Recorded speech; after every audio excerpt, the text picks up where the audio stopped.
Silakan bapak-bapak yang berbaju hitam-hitam yang gagah perkasa, ya, silakan untuk duduk di depan.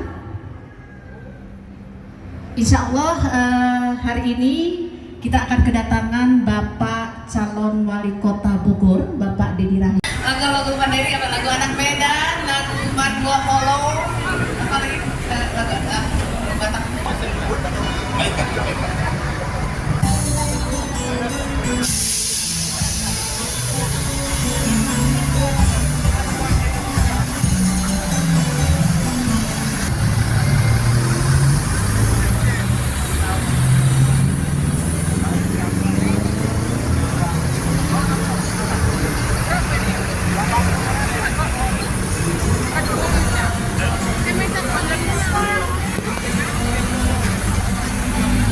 Allah Subhanahu wa taala, para ajangan, para kiai, para habaib yang dimuliakan Allah bil khusus, kepada guru-guru sepuh kita, guru-guru yang sangat luar biasa, alhamdulillah, yang dari dulu sampai sekarang menjadi pelita dalam kehidupan kita di kota Bogor ini, Kiai Haji Adiluddin Nasuddin Allah fitul umri, semoga Allah taala muliakan beliau. Ada saudara saya, sahabat saya, Ustaz Abdullah Nasution, Ustaz Nasail, Ustaz Haris, dan semua yang berkumpul di majelis ini, rahimakumullah. Segala puji dan puji kita panjatkan kepada Allah Subhanahu wa taala, King of the King. Dengan izin Allah kita dipertemukan di majelis yang barakah ini dalam rangka, dalam pertemuan yang sangat luar biasa, membuktikan tanda mahabbah kepada sang baginda Muhammad sallallahu alaihi wasallam, yang kalau karena bukan sang baginda Muhammad maka kehidupan tidak akan pernah ada di atas dunia ini, saudara kaum muslimin. Laulaka ya Muhammad ma khalaqtul aflaka. Kalau bukan karena sang baginda Muhammad maka dunia tidak akan pernah diciptakan. Lewat kemuliaan sang baginda Muhammad sallallahu alaihi wasallam kita memiliki kehidupan yang sangat luar biasa, penuh dengan kebahagiaan. Semoga kita insyaallah mendapatkan syafaatnya, amin ya rabbal alamin.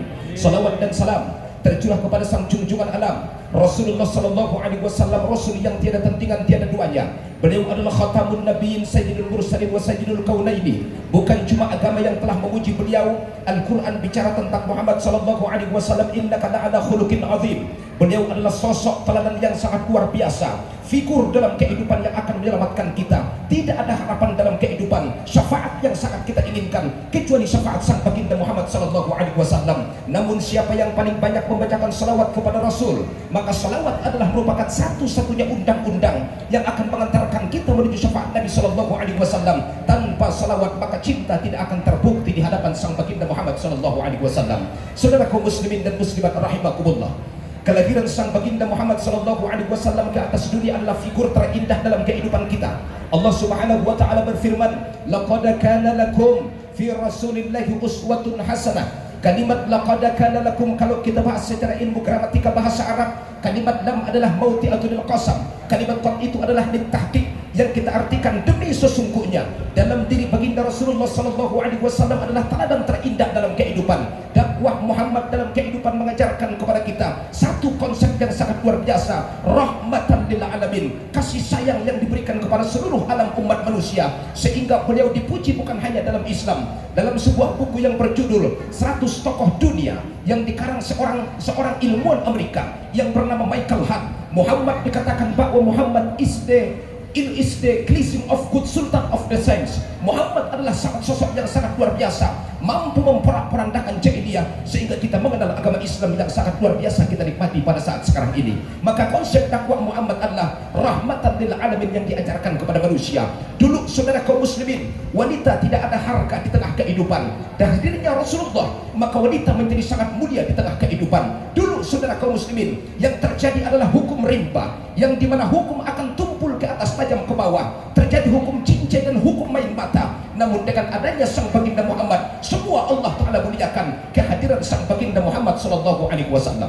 Maka saudara kaum muslimin, dakwah sang baginda Muhammad yang kalau kita bacakan dalam sejarah-sejarah yang dikarang oleh para ulama kita, kalau disimpulkan seluruh kehidupannya, kalau disimpulkan Al-Quran yang berjumlah 6.666 ayat, maka simpul dakwah beliau, conclusion daripada dakwah beliau cuma ada 3 perkara. Siapa yang mengamalkan 3 perkara, selamat sampai ke akhirat. Siapa yang meninggalkan 3 perkara, maka sengsara sampai ke akhirat. Manakah yang 3 saudara kaum muslimin? 1 adalah Nabi mengajarkan sholat, yang kedua Nabi perintahkan banyak baca salawat, dan yang ketiga adalah jaga silaturahmi. Sholatnya dijaga, salawatnya diperbanyak, silaturahmi insya Allah senantiasa kita pelihara, maka sama dengan selamat dalam kehidupan. Tapi kalau Salawat alfa, silaturahmi kita juga alfa. Saudara kaum muslimin, bahagia tidak akan pernah kita capai. Maka perbaiki solatmu, banyakkan salawatmu, dan perbaguslah silaturahmimu. Insya Allah dakwah Muhammad yang tiga ini menjadikan kita orang selamat dalam kehidupan saudara kaum muslimin. Makanya Muhammad dibangkitkan ke atas dunia rahmatan lil alamin. Tidak ada kasih sayang yang paling luar biasa kecuali kasih sayang dari sang baginda Muhammad sallallahu alaihi wasallam. Maka kita sebagai umatnya, apa yang menjadi alasan kita untuk tidak mencintai Rasulullah? Beliau cinta kepada kita sebelum dunia Allah Ta'ala ciptakan. Beliau cinta kepada kita sebelum kita dilahirkan. Bahkan nafas terakhir beliau ketika sakaratul maut menghadapi kedahsyatan kematian, maka yang terucap kalimat ummati, ummati, ummati menunjukkan cinta Rasulullah kepada umatnya, mengalahkan cinta orang tua kepada anaknya, mengalahkan cinta malam terhadap gelap gulita, mengalahkan cinta bintang terhadap langitnya, mengalahkan seluruhnya. Hanya Muhammad yang memiliki cinta terhadap umat saudara kaum muslimin. Maka apa yang perlu kita jadikan? Nabi berpesan bahwa umat dalam kehidupan ini dibagi kepada 3 klasifikasi. Satu, ada umat as-sabiqun as-sabiqun. Kemudian yang kedua ada umat ashabul maimanah. Dan yang ketiga ada umat ashabul masy'abah. Siapakah as-sabiqun as-sabiqun? Mereka orang yang akan lebih dahulu masuk ke dalam surga. Siapakah umat yang ashabul maimanah? Umat yang mampu mengamalkan beberapa perkara yang dalam Al-Quran digambarkan falaqtahamal aqabah. Apa itu aqabah? Jurang yang sangat dalam, amalannya sangatlah susah untuk menjadi umat-umat pilihan baginda Rasulullah SAW. Manakah amalannya? Dalam Al-Quran sering kita bacakan pada surah Al-Walad, falaqtahamal aqabah wa ma adraka mal aqabah. Yang pertama adalah fakku raqabah. Mana fakku raqabah? Memerdekakan manusia dari permasalahan dan problem hidup yang sedang dia hadapi. Ada orang kaya, maka mesti bantu orang yang miskin. Ada orang lapar, maka mesti kita kenyangkan. Ada orang yang punya kemampuan, maka beri kemampuan kepada orang yang punya kelemahan. Ini namanya fakku raqabah. Dan inilah amalan sang baginda Muhammad sallallahu alaihi wasallam. Kalau bukan karena rahmatan lil alaminnya, Islam tidak akan dikenal di mana-mana saudara kaum muslimin. Makanya gambaran Muhammad ini Allah Subhanahu wa taala menginformasikan dalam ayatnya, laqad ja'akum rasulun min anfusikum. Kalimat min anfusikum, Imam Al-Qurtubi mengatakan boleh dibaca dengan 2 bahasa. Boleh laqad ja'akum rasulun min anfusikum, dan boleh kita baca laqad ja'akum rasulun min anfasikum.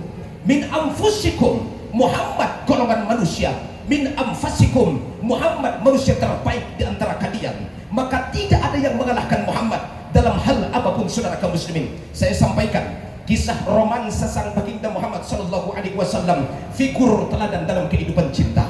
Beliau menjadi seorang suami teladan dalam kehidupan keluarga.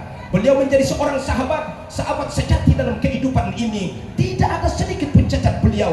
Makanya tatkala beliau saudara kaum muslimin Rasulullah sepeninggal wafatnya, diceritakan dalam kitab Hayatus Sahabah karya Zakaria Al-Kandahlawi atau Abu Ilyas Al-Kandahlawi mengatakan bahwa Abu Bakar datang ke rumahnya Aisyah dan bertanya, masihkah ada akhlak Muhammad? Masihkah ada amalan Muhammad? Masihkah ada wirid Muhammad yang belum saya contoh, belum saya laksanakan? Kata Abu Bakar kepada putrinya.